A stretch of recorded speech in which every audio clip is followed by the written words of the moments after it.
Geram. Konvoi Son Horeg dianggap sudah mulai meresahkan masyarakat, sehingga polisi harus turun tangan langsung. Di sebuah desa kecil di Jawa Timur, satu kontes Son Horeg berubah jadi pemantik konflik antara hak berekspresi dan batas kesopanan. Ketika Laras, penari muda yang dulu dihina, dan Fikri, pemuda teknisi yang hanya ingin karyanya diakui, mencoba bangkit lewat panggung baru, mereka tidak hanya melawan stigma, tapi juga membuktikan siapa yang layak didengar. Dibayang-bayangi penolakan warga, cibiran dunia maya, dan tekanan moral dari banyak pihak, kisah mereka menjadi lebih dari sekedar cerita viral. Ini soal harga diri. Jangan lewatkan bagaimana suara yang dulu dibubarkan kini menjadi gerakan yang menggubah. Subscribe sekarang dan ikuti kisah nyata yang terasa lebih pedih dari fiksi ini. Tapi tunggu dulu. Apakah pengakuan bisa didapat tanpa gelar? Dan bisakah luka yang dibuka di depan umum sembuh dalam panggung yang baru?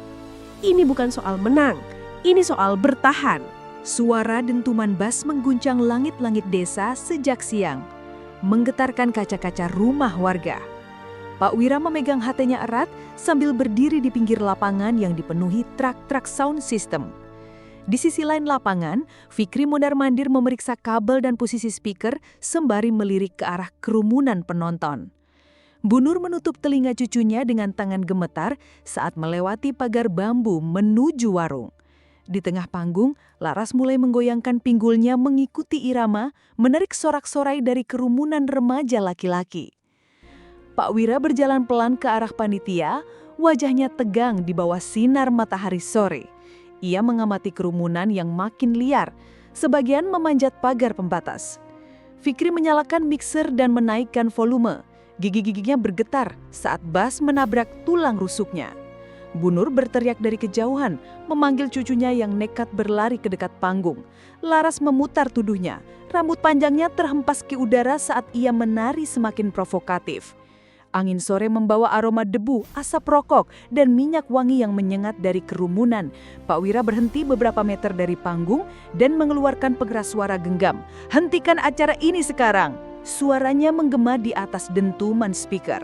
Sebagian penonton bersorak lebih keras, menyangka itu bagian dari pertunjukan. Laras menoleh sekilas, lalu kembali menari tanpa ekspresi takut. Dua anggota polisi lainnya memasuki lapangan dari sisi berlawanan, memberi aba-aba. Fikri tampak panik dan mulai menurunkan volume secara perlahan. Beberapa warga lansia mulai mundur dari kerumunan, menggandeng anak kecil menuju rumah. Bu Nur menangis pelan sambil menutup wajahnya dengan tangan. Pak Wira memanjat panggung kecil, langkahnya mantap meski panggung bergoyang. Laras mundur dua langkah, tatapannya berpindah antara Pak Wira dan penonton. Pak Wira berdiri tepat di depannya, mengangkat tangan agar semua berhenti. "Ini melanggar izin, suara terlalu keras dan pakaian tidak pantas," katanya dengan tegas. Fikri akhirnya mematikan seluruh sistem audio dan keheningan menggantikan hiruk-pikuk. Sorak-sorai berubah jadi bisik-bisik tegang, sebagian mulai merekam dengan ponsel. Langit mulai memerah menyisakan bayangan panjang di lapangan yang setengah kosong. Pak Wira memberi isyarat pada petugas lain untuk mengawal Laras turun dari panggung. Laras menunduk tanpa berkata, berjalan perlahan di antara tatapan ratusan mata. Fikri ikut digiring ke posko panitia, wajahnya pucat dan baju basah oleh keringat. Di kejauhan, beberapa warga bertepuk tangan pelan, lega tapi juga kecewa. Di posko panitia, Pak Wira duduk berhadapan dengan Fikri dan Laras. "Kenapa kalian nekat? Kami sudah keluarkan imbauan." Suaranya datar tapi menusuk. Fikri menggeretakkan gigi, lalu menunduk tak mampu menjawab.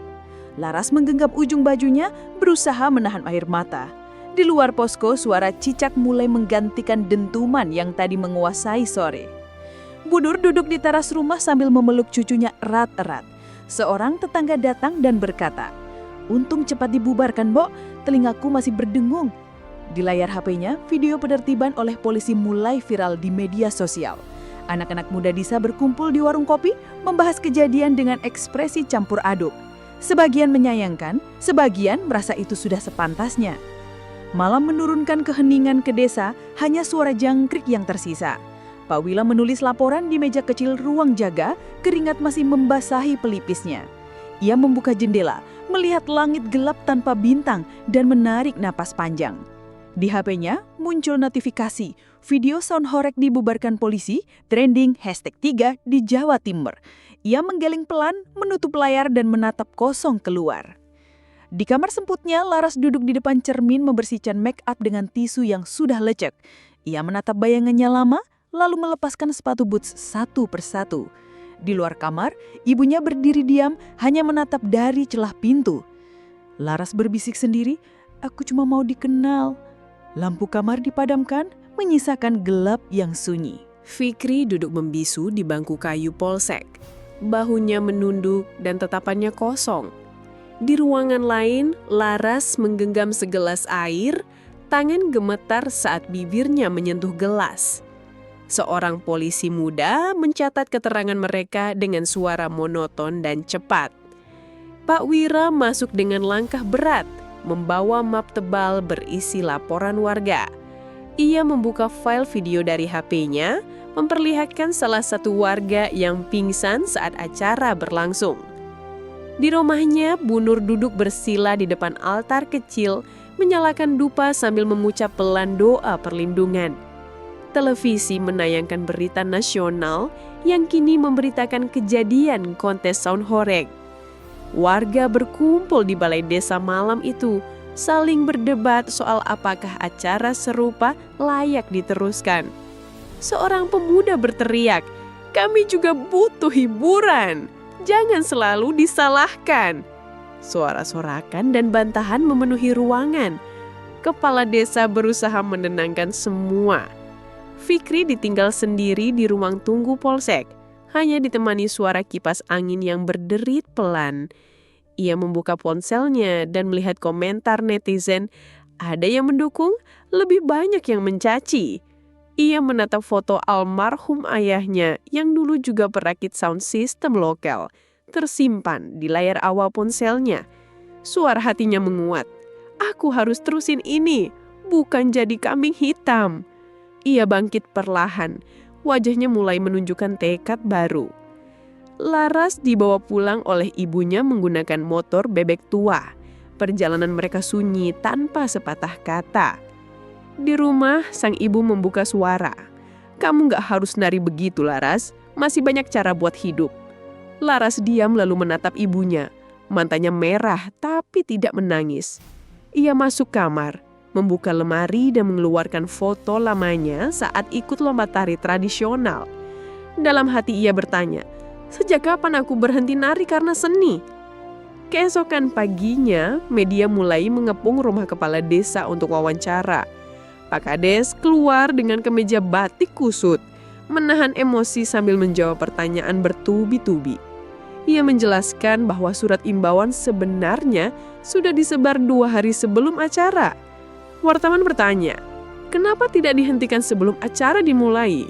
Pak Kades menarik napas panjang dan menjawab pelan, "Kadang, suara warga lebih nyaring daripada suara hukum." Di bengkel kecil milik Fikri, puluhan kabel berserakan di lantai. Speakernya ditumpuk dalam keadaan rusak. Ia menyalakan solder dan mulai membenahi salah satu speaker. Tangannya cekatan meski wajahnya murung. Seorang temannya datang dan berkata, "Ada yang mau beli set sound itu, tapi kamu mau lepas?"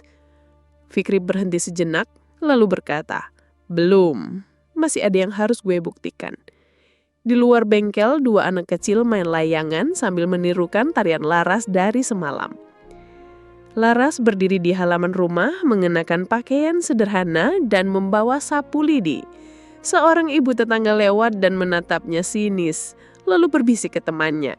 Laras menunduk, lalu menyapu lebih kencang, seolah ingin menghapus semua yang tertinggal. Di halaman seberang, seorang anak kecil memberi salam padanya dan tersenyum. Laras membalas senyuman itu dengan lirih. Sejenak matanya bersinar lagi.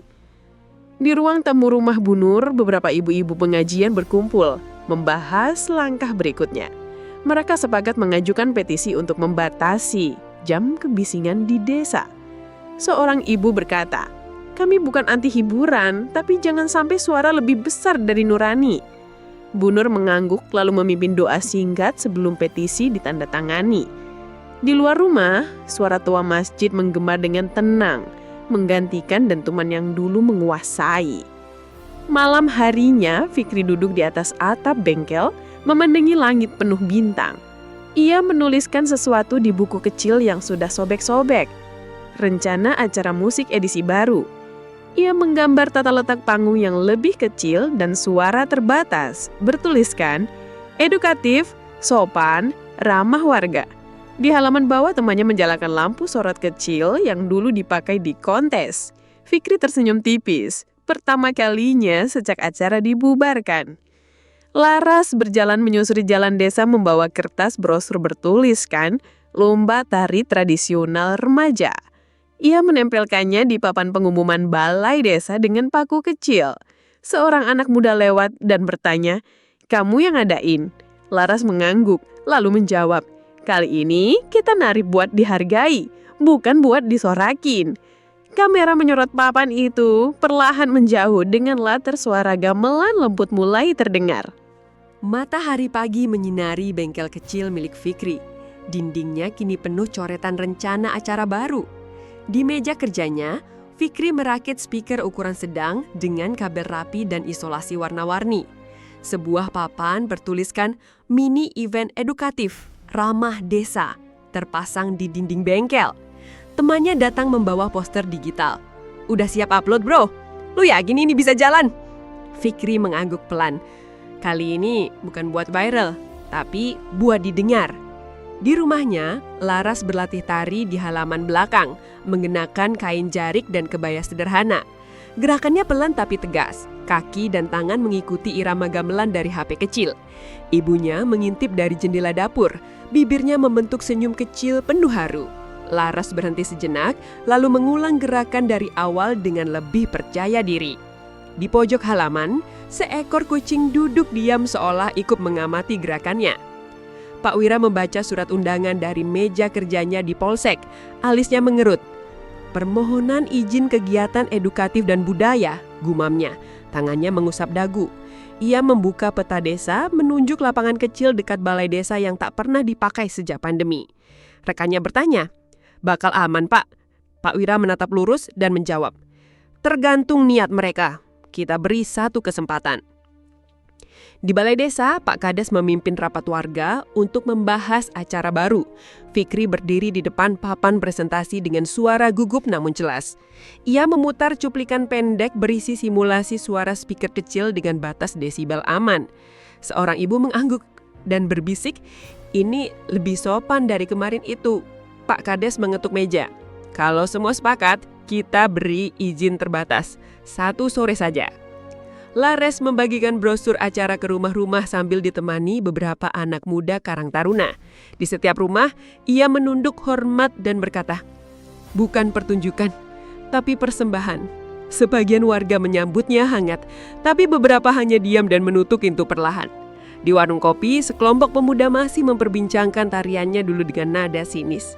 Laras lewat tanpa menoleh, langkahnya tetak mantap. Lapangan kecil itu kini mulai dibersihkan warga. Rumput dipotong, kabel dirapikan dan tenda dipasang. Fikri berdiri di tengah panggung kecil yang dibangun dari kayu bekas dan terpal biru.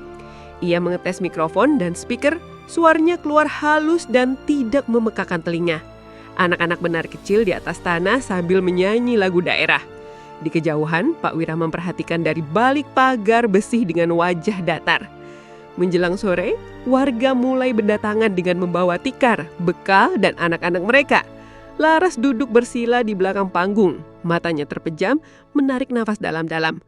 Ibunya meledakkan bunga melati di rambutnya dan berbisik, "Yang ini untuk dirimu sendiri." Musik gamelan mulai terdengar dari speaker kecil dengan irama lembut. Laras berdiri perlahan, wajahnya tenang namun penuh energi. Di atas panggung, Laras tampil mengenakan kebaya putih sederhana dan selendang batik. Gerakannya halus dan penuh makna. Penonton terdiam memperhatikan setiap gerakan tangan dan mata Laras yang berbicara tanpa suara. Fikri berdiri di sisi panggung, tangannya memegang mixer kecil, matanya tertuju pada tarian itu. Anak-anak kecil duduk tenang di barisan depan, memegang kipas kertas warna-warni. Bu Nur duduk paling belakang, air matanya mengalir pelan sambil mensejum. Tarian selesai dalam hening, diikuti tepuk tangan panjang dan pelan dari semua penonton. Laras membungkuk perlahan, wajahnya menunduk dan matanya berkaca-kaca. Pak Wira melangkah mendekat dan ikut bertepuk tangan. Wajahnya menunjukkan penghargaan yang tulus. Seorang remaja berteriak, "Keren Kak Laras!" Disambut gelak tawa kecil dari kerumunan. Laras tersenyum pertama kali di panggung, bukan karena sorakan, tapi karena dihargai. Malam turun, lapangan perlahan sepi, warga pulang dengan ekspresi puas dan tenang. Fikri memandikan sistem audio satu persatu, lalu duduk di pinggir panggung. Laras menghampirinya, duduk di sebelahnya, dan berkata pelan, "Kita bisa bikin yang beda." Fikri menjawab, "Dan lebih baik." Kamera perlahan menjauh, meninggalkan dua sosok muda di tengah panggung kosong dengan langit malam bersih di atas mereka. Pagi hari, Fikri membuka HP-nya dan terkejut melihat video tarian Laras di acara kecil mereka sudah menembus 500.000 views. Komentar netizen terbagi dua. Sebagian memuji kesederhanaan dan pesan damai, sebagian mengungkit masa lalu Laras di kontes sound horeg. Di dapur, ibunya menyodorkan teh hangat tanpa bicara banyak, hanya menepuk bahu Laras yang tampak tegang. Laras membaca komentar penuh cercaan. Mau bersih, tapi jejak digital nggak bisa dihapus. Ia mengetikkan layar, menarik nafas panjang lalu bangkit dari meja. Pak Wira menerima surat undangan dari Dinas Kabupaten. Laras dan Fikri diundang tampil di acara seni desa tingkat provinsi. Ia mengernyit membaca bagian akhir. Peserta diwajibkan memiliki rekam jejak bersih dan layak publik.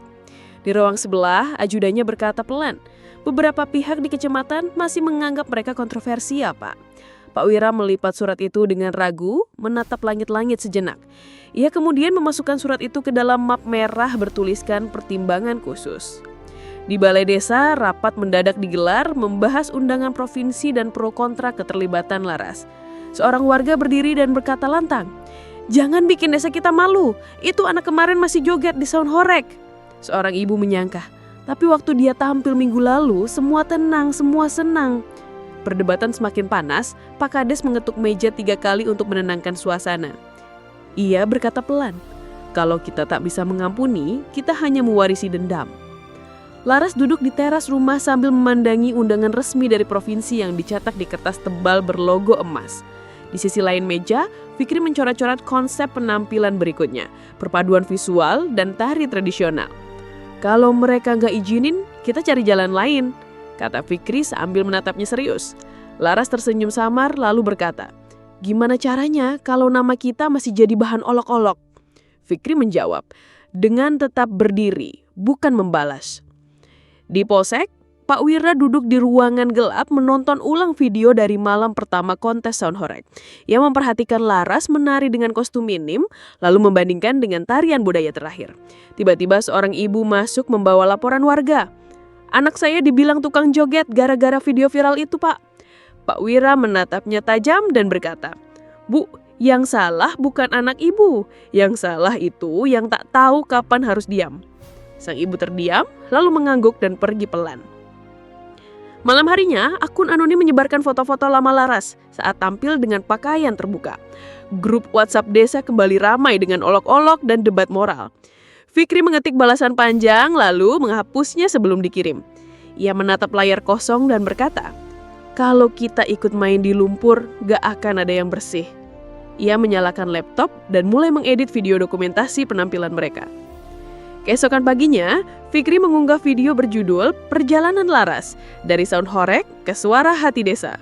Video itu diawali dengan footage Laras kecil menari di hajatan kampung, diakhiri dengan senyuman tenangnya di panggung sederhana.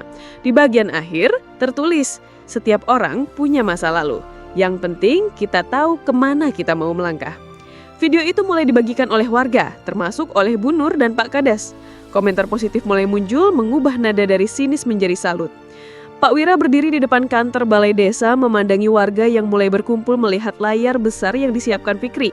Ia berjalan pelan ke sisi layar dan bertanya, "Kalian yakin siap tampil di provinsi?" Laras menjawab dengan tenang, "Kami tidak minta diangkat, Pak, cuma tidak ingin dijatuhkan." Pak Wira menatap mereka berdua lama lalu mengangguk sekali. Ia berkata pelan, Besok kita berangkat. Suara gemelan mengalun dari speaker kecil saat warga mulai latihan untuk pawai seni kecil yang akan mengantar delegasi desa.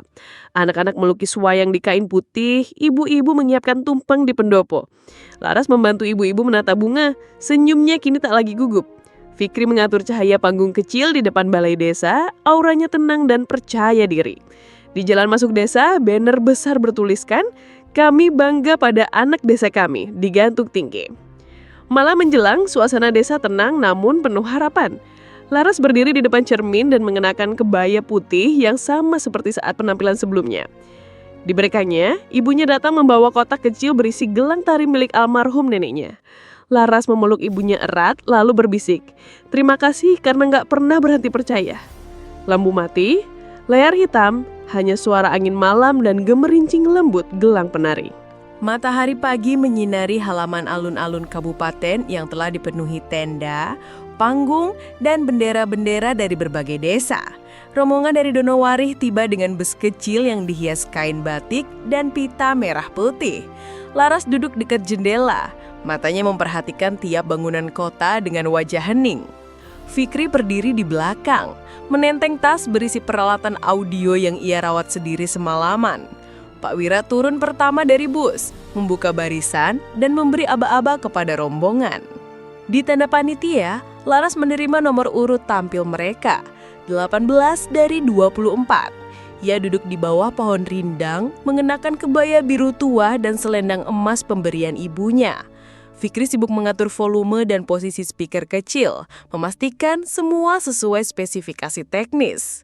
Dari kejauhan perwakilan desa lain memperhatikan mereka dengan lirikan penasaran. Laras menunduk dan berdoa pelan. Semoga kali ini bukan untuk diukur, tapi untuk dimaknai. Panggung mulai dipenuhi peserta dari berbagai latar. Ada reog, tari tokeng, barongan, bahkan modern dance. Penonton bersorak ramai, wartawan dan jurnalis lokal memotret dan merekam tiap aksi. Di balik panggung, Fikri memegang naskah urutan audio. Wajahnya tegang tapi fokus. Laras berdiri di balik tirai, mengatur nafas dan menutup matanya sejenak. Suara panitia terdengar dari pengeras suara. Nomor 18 dari Donowarih, silahkan naik ke panggung. Lampu sorot menerangi panggung dan Laras melangkah pelan. Tubuhnya tegak meski lututnya gemetar. Musik gamelan digital mulai mengalun. Komposisi gabungan antara suara tradisional dan efek ambien buatan Fikri. Gerakan pertama Laras sangat pelan diikuti oleh selur tangan yang seperti menceritakan kisah dalam diam. Penonton mulai diam, lalu satu persatu membungkuk ke depan, menatap dengan kagum. Di sudut lapangan, seorang juri mengangguk pelan sambil mencatat. Visualisasi rasa, tak biasa. Di tengah tarian, layar panggung menampilkan dokumentasi video singkat. Wajah warga Donowarih, lansia tersenyum, anak-anak tertawa. Gerakan Laras menyatu dengan emosi yang terpancar dari layar. Bukan sekedar tari, tapi suara kampungnya. Pak Kades menatap panggung dengan mata berkaca, tangannya mengepal tanpa sadar. Seorang anak kecil di barisan depan berteriak lirih, "Itu Mbak Laras!" Tepuk tangan menggelegar begitu Laras menunduk di akhir gerakannya. Tubuhnya bergetar pelan. Di backstage, Laras langsung dipeluk oleh Fikri tanpa kata, hanya nafas berat yang saling terdengar. Seorang panitia datang dan memberi amplop. Panitia mengapresiasi, tapi keputusan juri menyusul. Mereka duduk bersila di lantai panggung belakang, hanya berdua, diam, namun penuh rasa lega. Dari arah kamera wartawan, flash kamera menyala berkali-kali. Pak Wira mendekat dan berkata, "Kalian sudah tampil, itu lebih dari cukup." Pengumuman pemenang disiarkan lewat pengeras suara. Nama desa mereka tidak disebut. Sejenak Laras menatap tanah, lalu tersenyum kecil tanpa kepahitan. Fikri menepuk pundaknya. "Mereka nggak beri panggung, tapi kita bangun sendiri." Pak Kades mengangkat tangan rombongan dan berkata, "Yang penting desa ini tidak lagi dibungkam." Mereka berfoto bersama dengan latar belakang panggung kosong dan langit sole. Dalam perjalanan pulang, suasana di bus tenang namun damai. Laras duduk di depan, membuka HP-nya dan melihat video penampilannya telah diunggah akun media lokal. Judulnya bukan lagi joget sound horeg, tapi gerak jiwa dari Donowarih. Komentar netizen kali ini berbeda. Siapapun kamu dulu, kamu layak dihargai sekarang. Air mata Laras jatuh diam-diam, tapi ia tidak menyeka, hanya memejamkan mata dengan damai. Di rumah, Bu Rini menyiapkan kembang dan menyalakan lilin kecil di depan foto almarhum suaminya. Laras udah berdiri mas, bukan buat numpang panggung orang, bisihnya pelan. Di luar rumah, beberapa tetangga mulai menyalami Laras dan Fikri, bukan karena viral tapi karena hormat. Di warung kopi, pemuda-pemuda yang dulu mengejek mereka kini hanya diam saat melihat Laras lewat. Ia menatap mereka dan hanya tersenyum, lalu berjalan tanpa menoleh ke belakang. Malam tiba, dan panggung kecil milik Fikri di bengkel kembali menyala. Tanpa sorotan besar, tanpa keramaian. Laras menari lagi, kali ini di hadapan anak-anak desa yang duduk rapi membawa lampion kecil. Musik lembut mengiringi, hanya satu speaker kecil tapi cukup untuk mengisi seluruh halaman. Kamera perlahan menjauh memperlihatkan suasana damai, cahaya hangat, dan harmoni tanpa paksaan. Suara terakhir terdengar, di mana suara dibentuk bukan untuk mengguncangkan, tapi untuk menyentuh. Disitulah kampung ini mulai pulih. Bagaimana pendapat kalian tentang fenomena sound horeg yang sedang viral saat ini? Apakah kalian tertarik untuk lebih mendalami atau justru merasa terganggu dengan fenomena viral ini? Ayo tulis pendapat kalian di kolom komentar. Jangan lupa subscribe untuk membuat kami lebih semangat untuk mengangkat kasus yang sedang viral saat ini. Terima kasih sudah menonton, semoga rezeki kalian tambah lancar.